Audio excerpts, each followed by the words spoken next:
Mes chers amis dans le Seigneur, que le Seigneur vous bénisse. Je suis très heureux de savoir qu'aujourd'hui nous sommes à notre 10e journée de notre série de 10 jours de prière. C'est un privilège, c'est un honneur de pouvoir présenter la parole du Seigneur jour après jour. Et j'ose croire que le Seigneur nous a visités, j'ose croire que le Seigneur nous a apporté des riches bénédictions. La Bible fait comprendre que la fin d'une chose vaut mieux que son commencement. Mais la réalité, c'est aussi que les ouvriers de la première comme de la dernière heure ont le même salaire.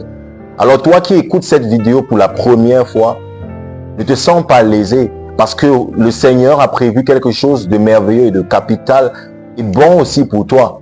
Toi qui écoutes depuis le premier jour, sois béni dans le nom de Jésus. Toi qui écoutes peut-être depuis le 6e jour, sois aussi béni.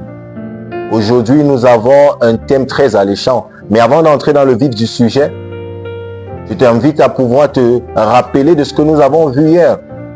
Dans la journée numéro 9, le Seigneur nous invite à pouvoir apporter du sourire à ceux qui sont dans le besoin, à pouvoir être des personnes qui reconnaissent que ici, je peux aussi aider mon frère. Pierre et Jean n'avaient pas grand-chose. Ils disent dans les Saintes Écritures, nous n'avons ni argent, nous n'avons ni or. Et ce que nous avons au nom du Seigneur Jésus-Christ, nous te le donnons. Pierre et Jean avaient le Saint-Esprit. Pierre et Jean avaient Jésus-Christ en eux. Et voilà ce que le monde a le plus besoin. Nous avons plus besoin de Jésus-Christ que dans le passé. Toi et moi, nous avons plus besoin du Seigneur Jésus-Christ que dans le passé. Alors, je t'invite à pouvoir prier pour ton frère, prier pour ta sœur. Aujourd'hui, nous allons voir un thème, vivre une générosité radicale. Mais avant cela, baissons notre tête pour une courte prière. Seigneur notre Dieu, visite-nous en ce moment, parle-nous, instruis-nous, transforme-nous par le biais de ton Esprit Saint, au nom de Jésus-Christ. Amen.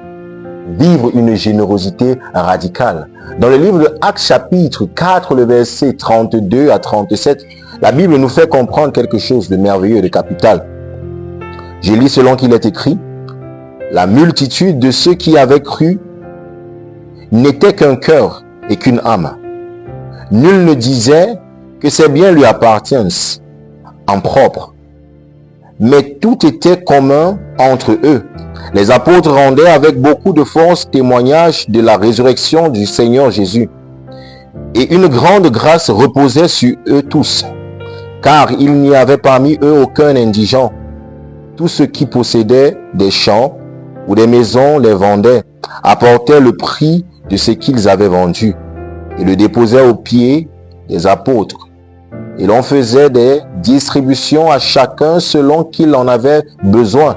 Joseph, surnommé par les apôtres Barnabas, ce qui signifie fils d'exhortation, lévite originaire de Chypre, vendit un champ qu'il possédait, apporta l'argent et le déposa aux pieds des apôtres. La Bible nous fait comprendre quelque chose de tellement merveilleux. Il n'y avait pas quelqu'un d'indigent au milieu d'eux. Il n'y avait pas quelqu'un qui souffrait au milieu d'eux. C'est tellement merveilleux de savoir que lorsque nous sommes entre frères et sœurs, nous nous soutenons mutuellement. Celui qui est plus fort tient la main de celui qui est plus faible. Souvent, nous disons que nous n'avons pas grand-chose. Mais parfois, la réalité, c'est que nous avons tellement de choses que le Seigneur nous a données. Des dons spirituels, des talents, des aptitudes dans certains domaines et peut-être aussi des richesses. Le Seigneur nous invite à pouvoir soutenir dans nos familles ceux qui sont faibles. Qu'il n'y ait pas quelqu'un de pauvre au milieu de nous. Qu'il n'y ait pas quelqu'un de dépressif au milieu de nous. Qu'il n'y ait pas quelqu'un qui est tellement faim au milieu de nous. Nous devons, comme les apôtres, venir avec ce que nous avons et partager les uns aux autres. La réalité, c'est que lorsque le Saint-Esprit est descendu sur les apôtres, sur cette première église, la générosité, des croyants fut le premier résultat direct de l'effusion du Saint-Esprit. Alors nous qui avons réclamé l'Esprit Saint pendant ces 10 jours, posons-nous la bonne question. Est-ce que l'Esprit de Dieu est descendu sur moi pendant ces 10 jours? Est-ce que j'ai l'Esprit de Dieu?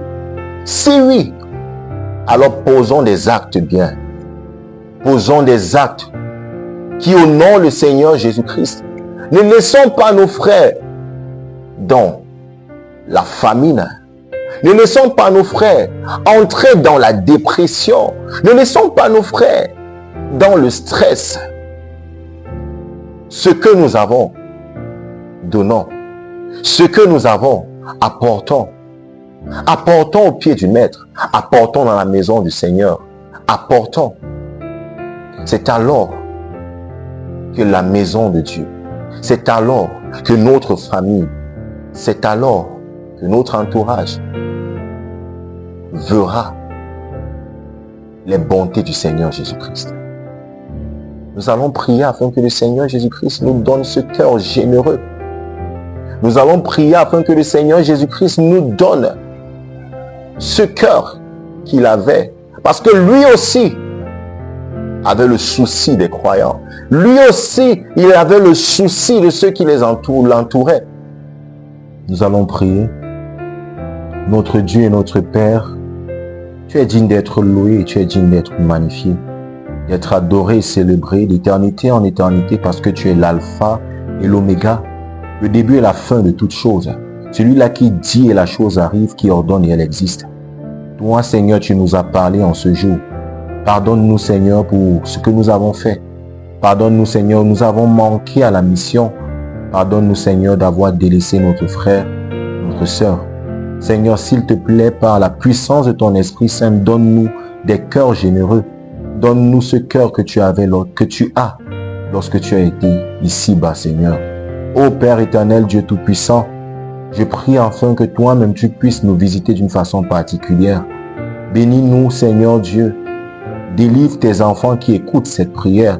Libère tes enfants dans le puissant nom de Jésus-Christ. Brise les chaînes au nom de Jésus-Christ, Seigneur Dieu. Je te supplie, au temps de Père Céleste, exauce notre prière, non pas à nous, mais à toi la gloire, l'honneur et la majesté. Merci Seigneur pour tout. Au nom de Jésus-Christ, Amen.